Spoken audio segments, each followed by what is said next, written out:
Welcome to live daily Tottenham Hotspur news with me, Barnaby Slater. And it's hump day, so what better to do with your lunchtime than listen to me go through all the latest Spurs transfer talk and get into a deep dive about who makes up our first choice midfield these days. Let me know your thoughts in the comments and we'll try and work out who should start together against Ipswich this weekend, a game that, based on recent experience, will try desperately hard to lose. All that and a long read on our latest young wonder kid recruit, Ireland's Mason Melia. Guys, thank you so much for tuning in. If you're watching on YouTube, please do give this video a like. Please do press subscribe. Getting closer to 15,000 subscribers. Just loving doing these daily live 12:30 p.m. shows for you guys. Getting involved in the comments, finding out how you're feeling about all things Tottenham Hotspur. Yeah, do press that like button. The more likes we get, the more people get to see this in their suggested videos. And straight away, in the comments, one of my regulars, Tom Bowdler, he's been doing a little bit of a deep dive into some of our transfer spending. So let's get into that. He says, I've been thinking a lot about those spending stats. I think the problem is we buy more £50 million players on cheaper wages, whereas the big hitters buy £100 million players on wages we wouldn't spend. He goes on to say, I sooner have one amazing £100 million player than two £50 million players. He says, we've had too many £50 million-ish players turn out to be duds. And yes, he goes on to say, I know there are examples of more expensive players being flops like Pepe. Well, Tom, listen, thanks so much for your comments, mate. Really, really appreciate it. Interestingly, you are going directly against what Big Ange Postecoglou said, aren't you? Because he said he would rather spend £50 million twice on two players than have one £100 million player. Now, in terms of you saying, Tom, you'd sooner have one amazing £100 million player than two £50 million players, I think you're looking at a best case scenario there. You're looking at someone like Declan Rice. So Declan Rice was someone who Woolwich Arsenal from South London. They scouted for a long time. He'd obviously gone as far as he could with West Ham, was their captain, lifted a major European trophy with them, and they had been in Declan Rice's ear. And I know because I was working at West Ham at the time, and I apologise for having worked at West Ham, but man, got to put bread on the table. But yeah, I was making content for West Ham at the time, and Arsenal had been talking to Declan Rice for years, a couple of years at least, saying, you know, we want you to be a potential next future captain of the club. We're willing to wait till the time is right to get you from West Ham, etc., etc. So I would say that's a bit of an outlier. In terms of British clubs spending £100 million on one player, I can't think of that many times, you know, where it's really worked out that brilliantly. Jack Grealish, I have to use as kind of the counterpoint to Declan Rice.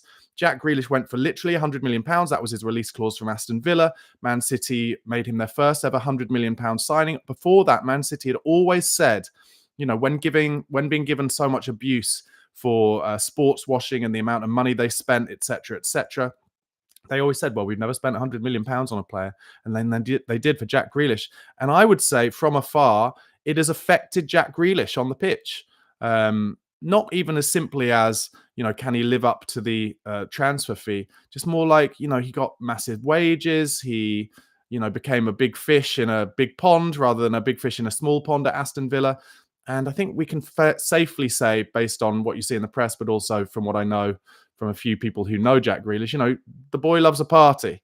And I think he's kind of settled a bit since going to Manchester City. So why am I saying this? I'm saying this, Tom, because, you know, I love your comments, really appreciate your thoughts, but I think it's incredibly dangerous to spend that kind of big money on someone who's not going to be an absolutely surefire hit.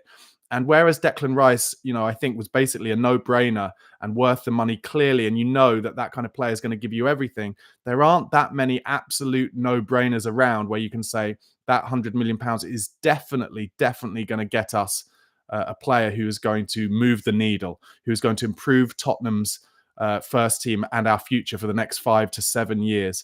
And then on top of that, that is where I think you've got to take into account the fact that Tottenham do not swim in the same transfer waters as the likes of Manchester City and Chelsea, certainly historically Manchester United as well, and Arsenal. And therefore, for a player to come to Tottenham Hotspur, be it a £50 million player or a £100 million player, basically they've got to be not interesting those clubs first.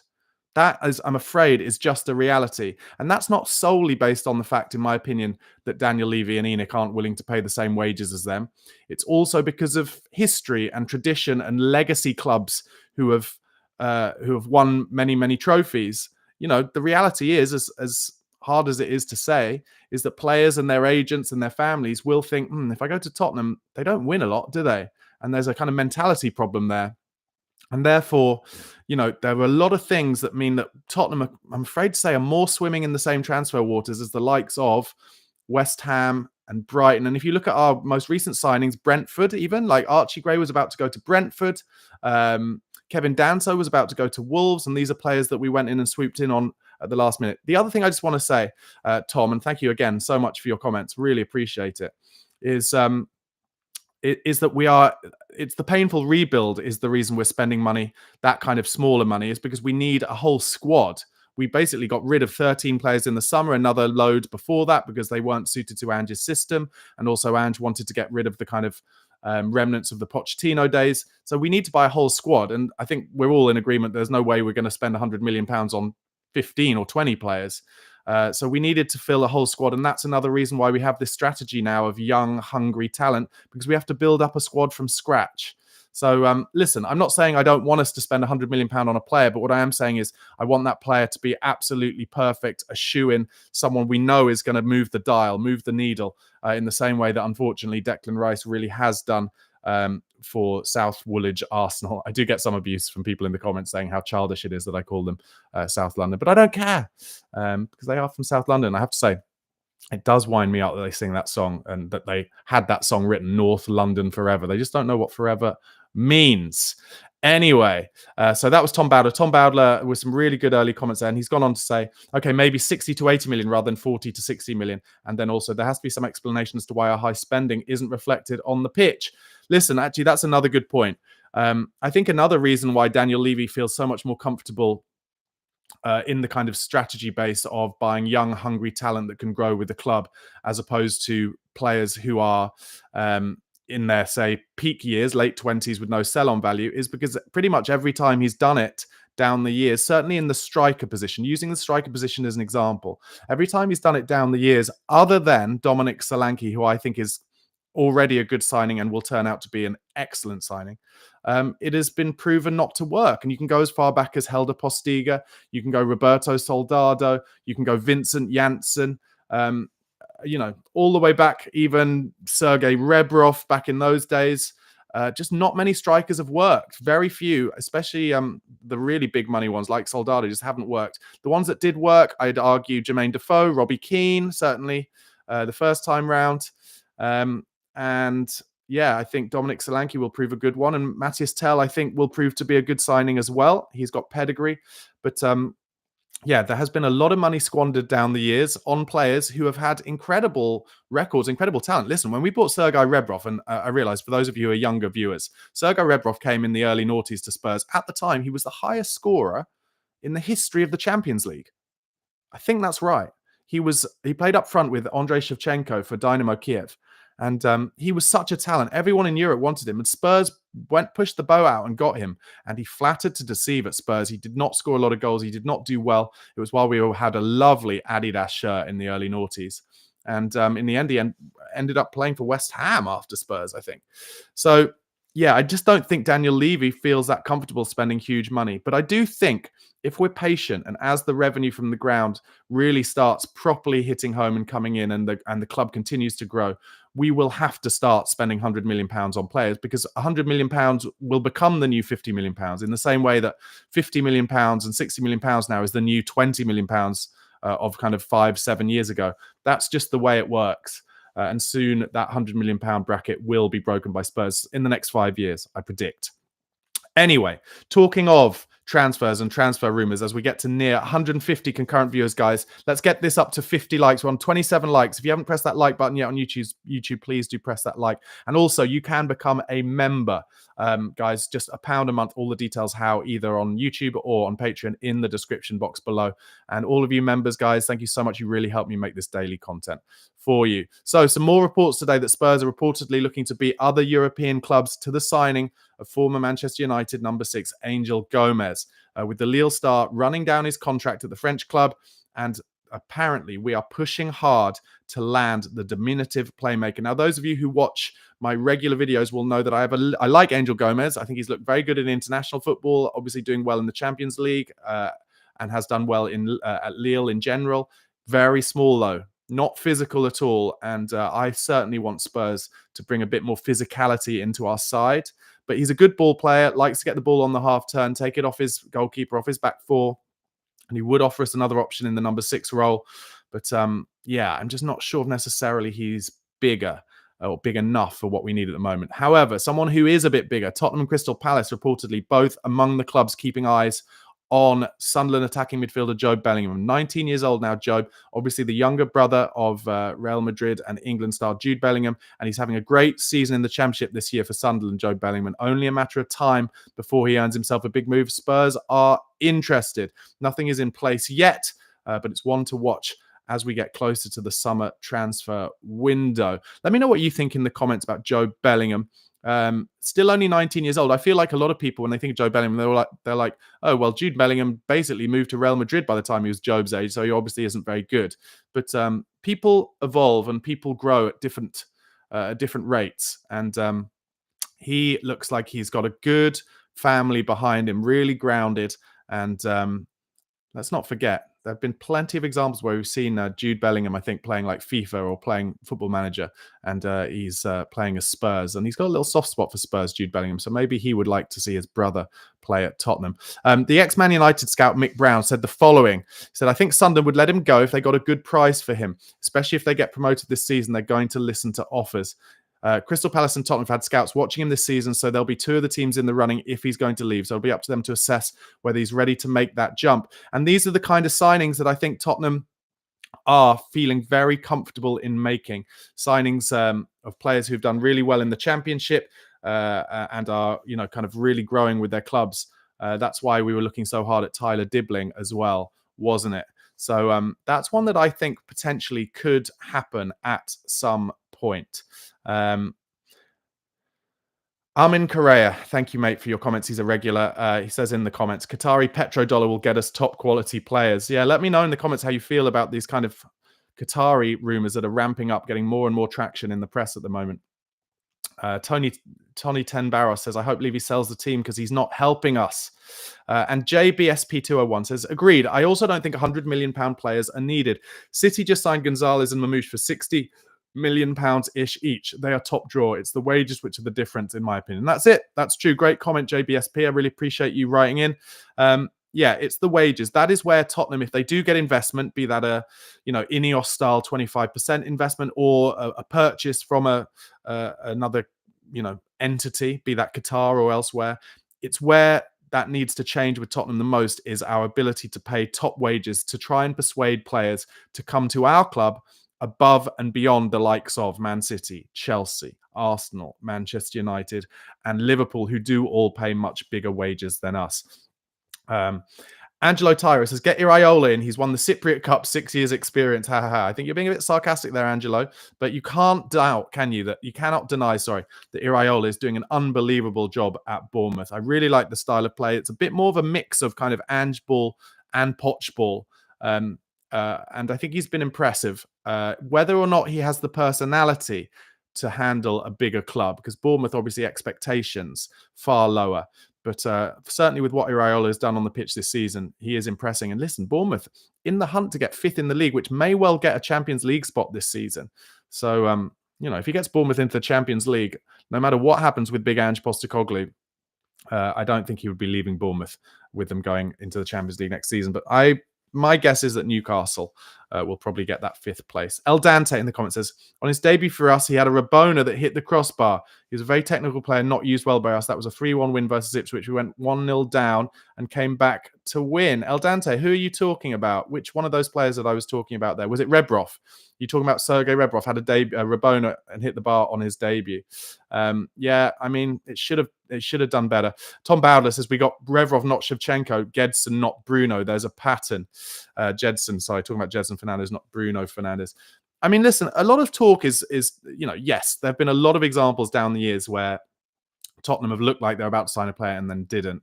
But with the Bruno Fernandes one, which gets brought up a lot. Listen, Bruno Fernandes in the end had a choice between Spurs and Man United, and I'm afraid to say, in terms of legacy and wages and size of club, players are always going to sign for Manchester United over Tottenham. That's just the way it is. You know, we saw it just recently, didn't we, with Patrick Dorgu?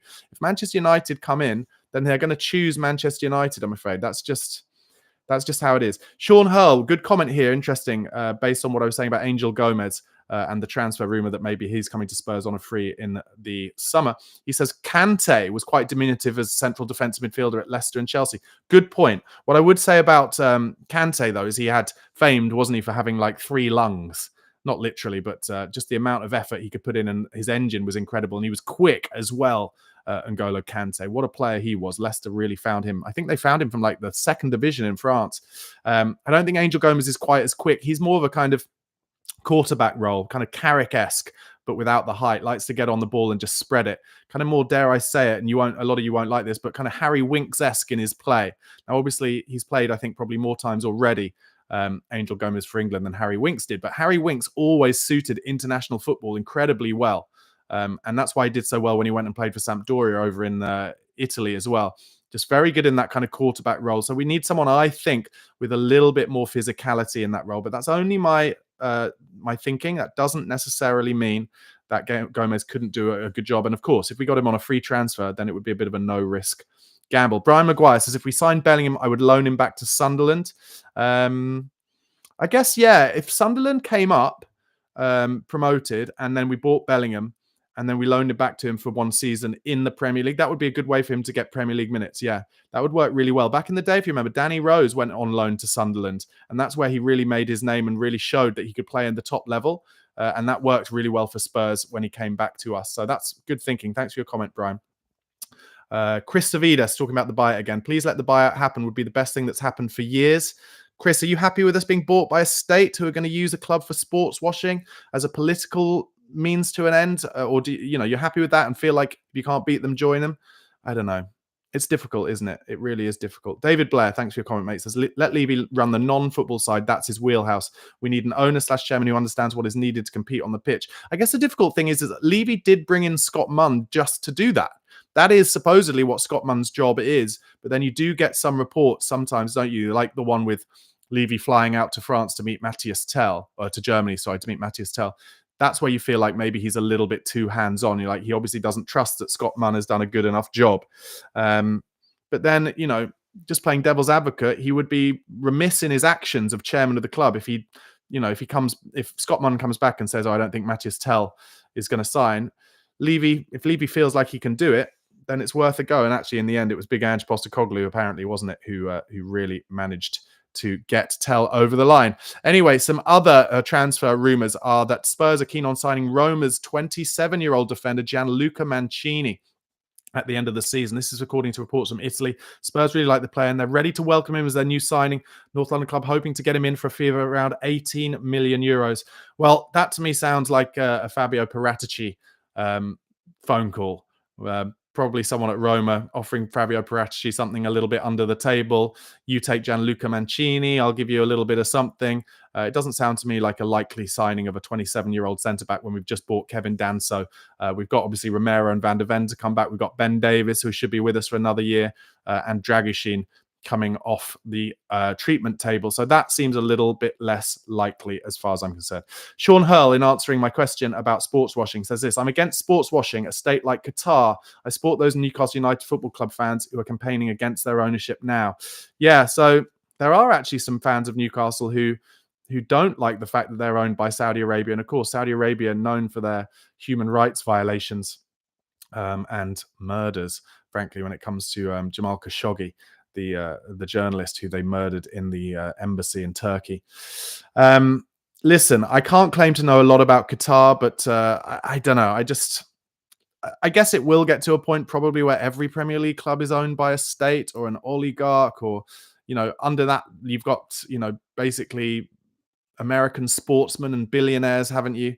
So at some point that's going to happen. And there is an element of, if you can't beat them, join them. But I don't know, it's just all a bit grotty, if you ask me. All a little bit grotty. And that's what Amin Correa says in the comments. You can't beat them, join them. Welcome, Qatar. Angelo Tyra says, Spurs need a John McGinn or Joe Bellingham type midfield, not little Angel Gomez. Yeah, so a little bit of agreement from Angelo there. John McGinn actually is an interesting one. He was someone who's on Spurs' list for a long time before Villa got good and got into the Champions League. But he's always impressed me when he plays against Spurs. He's kind of like a throwback player, isn't he, John McGinn? The kind of player you do need in every side. And Spurs are a little bit lacking in that. I guess the closest we've got is Bentancur. He likes to put it about a bit. I do like the kind of Lucas Bergvall has a little bit of fire in him, a little bit of the dog in him. He certainly gets booked pretty regularly, but we could do with a little bit more of that, I think, down the center of the spine. Although equally, obviously, a lot of people wanted Pierre-Emile Højbjerg out of the club because they felt he couldn't play Ange's system. And probably this season we would have done better if we had Højbjerg around a little bit more. Chris J. Zinkuma, thank you for your comment, says, why can't Spurs go for Atalanta's midfielder Ederson? He's been on the list, Ederson, but I think he's interesting bigger clubs than Spurs now. Okay, I just wanted to talk a little bit about Spurs' midfield options because Jack Pitt-Brooke in The Athletic this week has done a real deep dive article about the options. I wanted to talk about this article. If you don't read The Athletic, make sure go and give it a subscription. Also, Jack Pitt-Brooke is on The Athletic's weekly podcast with Danny Kelly, The View from the Lane. So make sure you give that a listen. It's really one of the best Spurs podcasts. And Jack Pitt-Brooke is an excellent writer. Go and follow him on Twitter. So he said this: there's something new in the air at Tottenham Hotspur, something nobody has sensed since long before Christmas. It is the feeling of depth, of options, of head coach Ange Postecoglou having some latitude to pick the starting 11 that he wants when they go to Ipswich on Saturday, rather than just being forced to go with the only fit players available to him and trying to fit them in to a coherent team. That's such a great opening to his article because you know what? I feel like that sums up exactly why this week I've been feeling so much better about Spurs, because suddenly it is just like, they're not going to be all knackered. There's going to be some choice to pick from. Ange already, when you see him in press conferences, seems a little bit happy. And it's not just solely because we beat Manchester United. He spoke about it, didn't he? He said that it was just great to have more players available at training last week.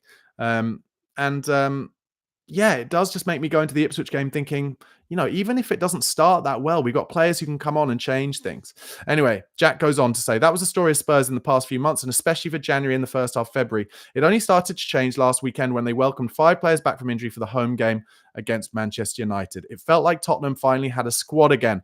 So for the first time since autumn, selections are open for meaningful debate again. And while people might disagree about the defence and the forward line, perhaps the most interesting dilemma of all concerns the midfield.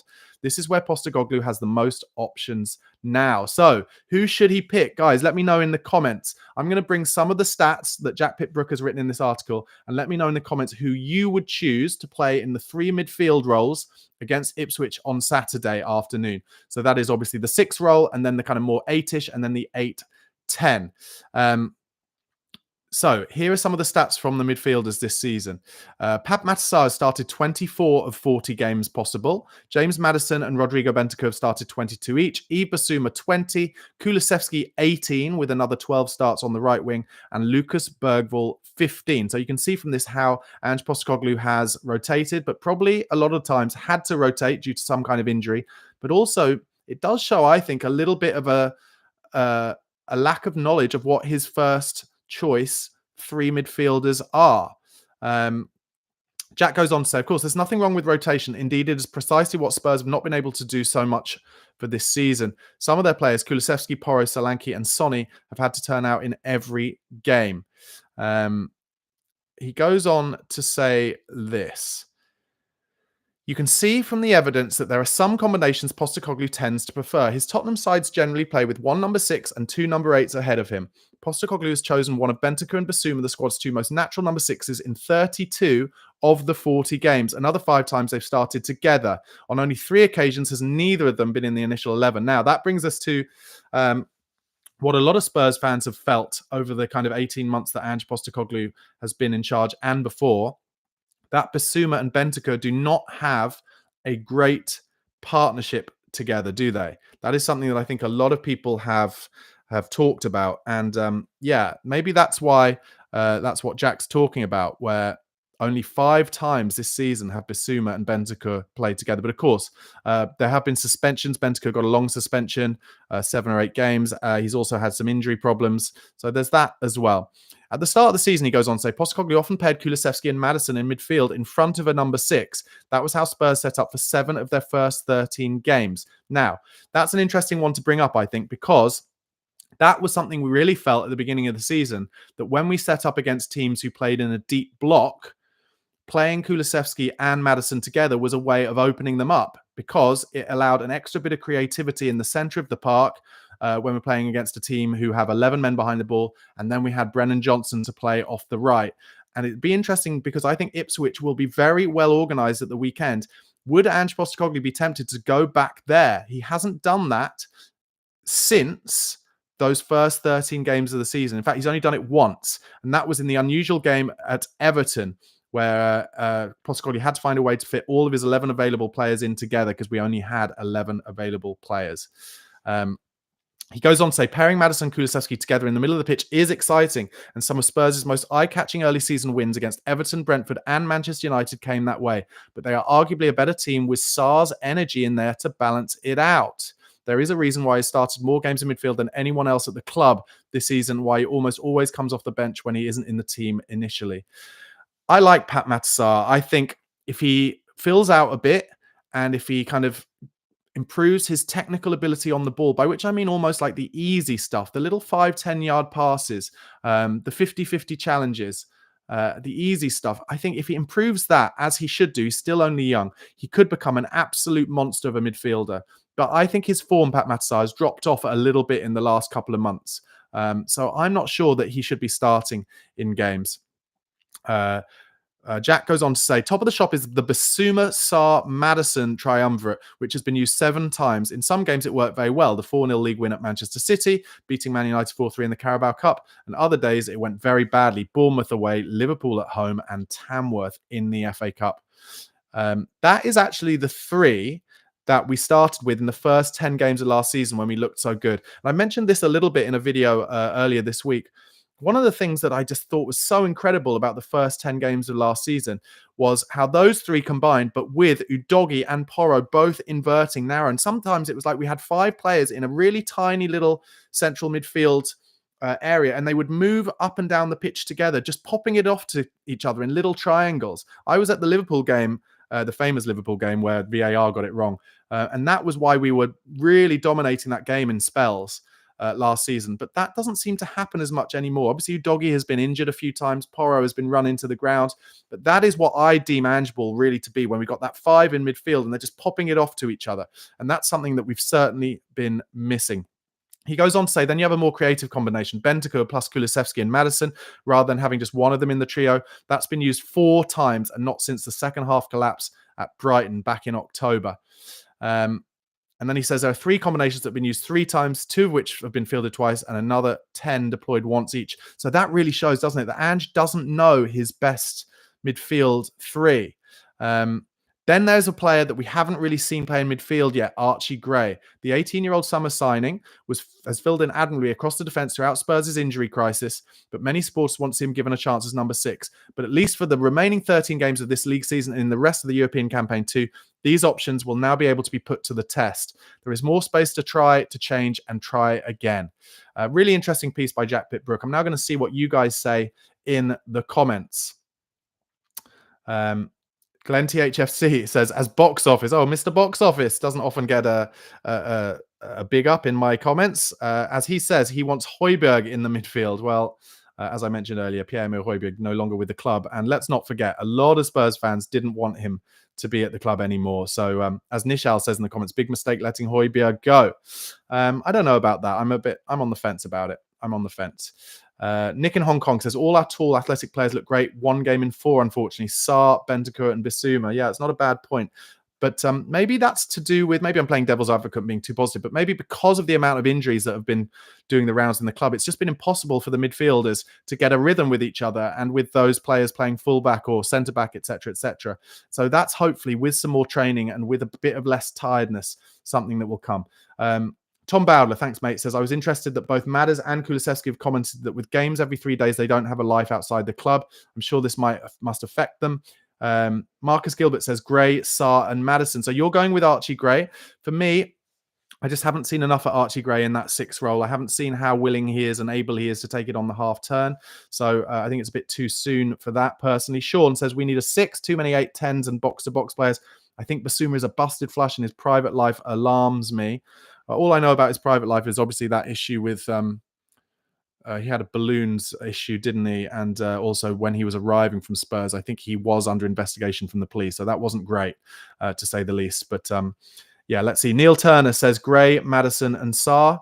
Angelo says Gray's defense is better than Bentancur's and Basuma's. I'd go midfield, Gray, Bergvall, and Kulusevski. Yeah, you're the first one, Angelo, to mention Bergvall there. I think Bergvall is really playing himself into the Spurs team. He started ahead of Basuma and Sarr at the weekend, didn't he? He was kind of pulled off relatively early in the second half, but I think he's going to be such an excellent player for Spurs in the long term, as will Archie Gray, of course. And the minutes that they've both had this year will really, really help in the long term. Armin Carrera says, Porro, Kulu, and Son need some rest. That's true. I wonder if they'll get some rest this weekend. I wouldn't mind if Udogie is fit, and I mentioned it this week on videos again. I wouldn't mind Udogie coming in on the left and Spence going to the right.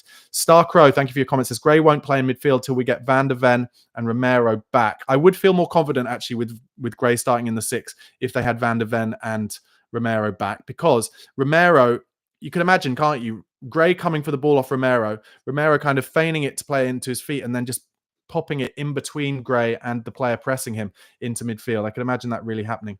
Kanteb disagrees though and says Gray will end up being a defender long term. Interesting. I do really like Gray when he's got everything out in front of him, but I think if he's going to become a centre-back long term, he'd probably have to put on a bit more weight. Although maybe I'm just being a bit old school because John Stones isn't the biggest guy and he's a brilliant centre-back, isn't he? Freedom TV, thank you for your comments. Says, with such an injury crisis grows a resilience, especially in a young team. Outstanding performers shine, so I hope Spurs have sent a Jed Spence showreel to Thomas Tuchel.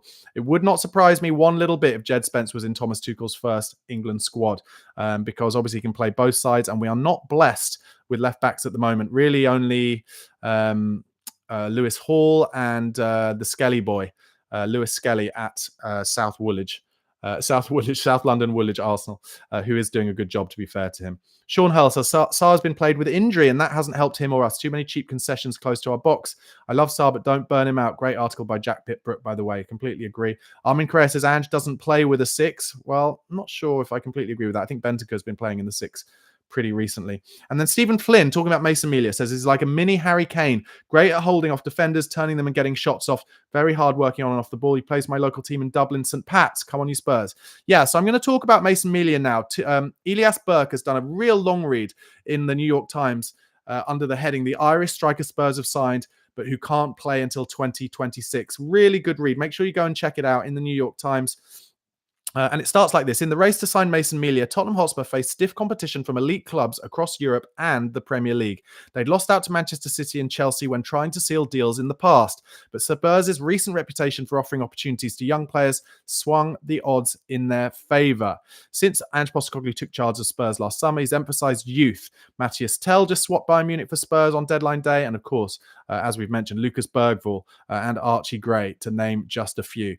Postecoglou's willingness to trust inexperienced players was among the primary reasons Mason Melia, 17, chose Spurs. The initial package of £1.6 million, potentially rising with add-ons, agreed with St. Pat's, is a record transfer for the League of Ireland, a landmark for the division. And as we know, because of the Brexit rules, he is unable to come and play for Spurs until he's 18. So he will be with us from next January. Just moving on through this article, and definitely do check it out. Clubs on the continent expressed considerable interest in Melia, which could have resulted in an earlier move for him. Some made sales pitches that mentioned first-team football almost immediately. But Melia, who earned his first call up to Ireland's under-21s in October, a month after his 17th birthday, had his heart set on the Premier League. His grandfather is Patsy Clark and is often seen providing a lick of paint around the clubhouse and goalposts at the Met Cali ground. Clive Clark, his uncle, also played for Newtown before playing for Stoke City, then West Ham and Sunderland in the Premier League, and winning 2 international caps for the Republic of Ireland. So, like Archie Gray, coming from good stock. I think that is really good. It keeps players grounded. It keeps players knowing exactly what the potential pitfalls of playing in the elite level are. What else? Just kind of this article goes on to kind of talk about his run up through the youth systems at various clubs. It says Melia received the clubs. This is talking about when he was playing at Newtown. He received the club's prestigious Darren McGee Cup when he was 10, typically awarded to long-standing staff members who, in Nolan's words, Nolan being the club secretary, have done tremendous things for the club. In Mason's case, he won for the tremendous things they believed he was destined for.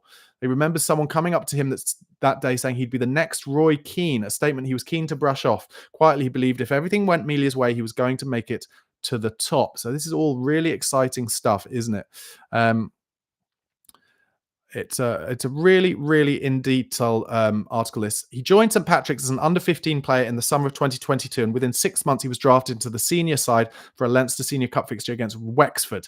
The natural number 9 debuted from the bench in the 63rd minute, becoming the club's youngest player at 15 years and 132 days old. 30 minutes later, he became the club's youngest scorer with a consolation goal in a 3-1 defeat. In June 2023, he came off the bench scoring a 7-0 win against University College Dublin, taking the title as League of Ireland's youngest ever scorer. Later that summer, he went on trial to Manchester City. Within a year, he'd become the youngest player to play in an FA of Ireland, that is, Cup final, beating Bohemians 3-1, and was a fully fledged member of the first team and Ireland's age group sides. All really exciting stuff. Spurs invited him to watch their 4-3 defeat against Chelsea at the Spurs Stadium in December before the January window, where he watched Archie Gray and Lucas Bergvall, both 18 at the time, earn minutes from the bench. After a conversation with Postecoglou, Melia signed a deal that will run until 2031.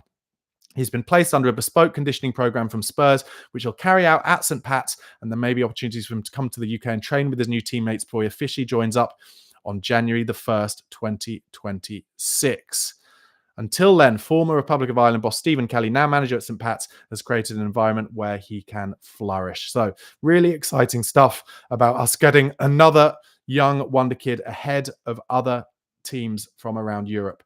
Let's just get into the comments before I let you guys go for the rest of your hump day. Stephen Flynn says, he said he was like a young Harry Kane. Crazy Blairable says, if we buy a great number 6, where does Gray get his minutes next year? Well, basically, he's like the next David Howes. Archie Gray can play everywhere, so he'll get minutes wherever. And hopefully we'll be in Europe, having won the Europa League, so maybe in the Champions League. Nishal Gupta rightly says, we need a squad. We need a squad and not just 11 players. Marcus Gilbert says, I'd like to see Spencer on the right wing instead of Brennan. He's been quality. He's not a right winger. I'm sorry. I do think it's easy for people, and they say it a lot, to think that fullbacks can just play on the wing and it's easy. No, fullbacks are often good because they have the depth of the pitch to run into. They see the spaces from having the whole of the pitch to run into and see it from there. It's not as easy on the wing, where you have to be a bit more acceleration based and you have to pick your timing of your runs so much better. Aussie Hotspur, thank you for your comments. Says the season will stand us in good stead for next season. Our young players have been blooded, so if we can rotate more next year and Ange knows he can trust them and they know the required level they need. Yeah, I agree with you, Aussie Hotspur. Listen, it has been a difficult season. I do still fear for Ange Postecoglou in the summer, unless he goes really deep into that Europa League run, or unless we go on a run that gets us into the kind of top 8 somehow over the next 13 games. I do fear for him. But listen, like I've said before, Daniel Levy, for the first ever time, is listening to the fan base and not sacking a manager when he himself is coming under pressure. And maybe that will transfer to the summer as well. And he'll give Ange another 2 transfer windows at least to get the exact squad that he wants. Part of me hopes that is the case. But also, I need to see more from Ange personally, that he is going to teach the team how to stop crosses and defend our back post better, because we're too easy to score against in that way, and also driving through the middle of midfield where there are just too many bus-shaped gaps at the moment. Alexis Portier, thank you so much for your comments. Says, Archie Gray deserves a start in midfield. With Spence New-Doggy behind him, things could catch fire. A lot of you in the comments saying that. I think personally, Ange sees Archie Gray in training every day. There's a reason why he's probably not starting in number 6 at the moment. Michael says, I just feel that after the Manchester United match, it looks like we're looking up rather than down in the league table. I agree. I feel positive, but we've got to go to Ipswich and win. We have to go to Ipswich and win. None of that Dr. Tottenham stuff. Make it 3 in a row. And then we can go to that Manchester City game at home. Bit of a no-lose gamble. That we're their bogey side. And if we could make that 4 wins in a row, that would be incredible, wouldn't it? And David Blair kind of agrees with me. He says, Spence is not a winger. I think he could become a world-class right back. I agree. Totally agree. Okay, guys, thank you so much for tuning in and watching and listening. Please do press that like button on YouTube if you haven't already. Let's get this seen throughout the day by as many Spurs fans as possible. Once again, I'm with you every weekday, 12:30 in the afternoon for daily Tottenham Hotspur news live. I love chatting to you guys in the comments, hearing all of your thoughts, talking about them, agreeing where I feel it's time to agree and disagreeing where not. And that's the beauty of supporting Spurs. That's the beauty of football. It's all subjective. Don't let it ruin your life, but also it is so important, isn't it? Such a great break from reality. And I'm hopeful we can just go to Ipswich at the weekend, get a win there, make it 3 in a row, enjoy next week as well, and go into that Man City game just thinking, could we make it 4 in a row? And again, make Pep get down on his knees on the touchline and hate himself as he has done so many times against Spurs before. Do give me a listen as well on the podcast platforms, be that Apple Podcasts or Spotify, wherever you listen to your podcast. Go over there and type in the Spurred On podcast into the search engine. Go and give me a like and a subscribe and a rating there. Really appreciate all your support. And I'll be speaking to you again soon. Enjoy the rest of your hump day. Come on, you Spurs.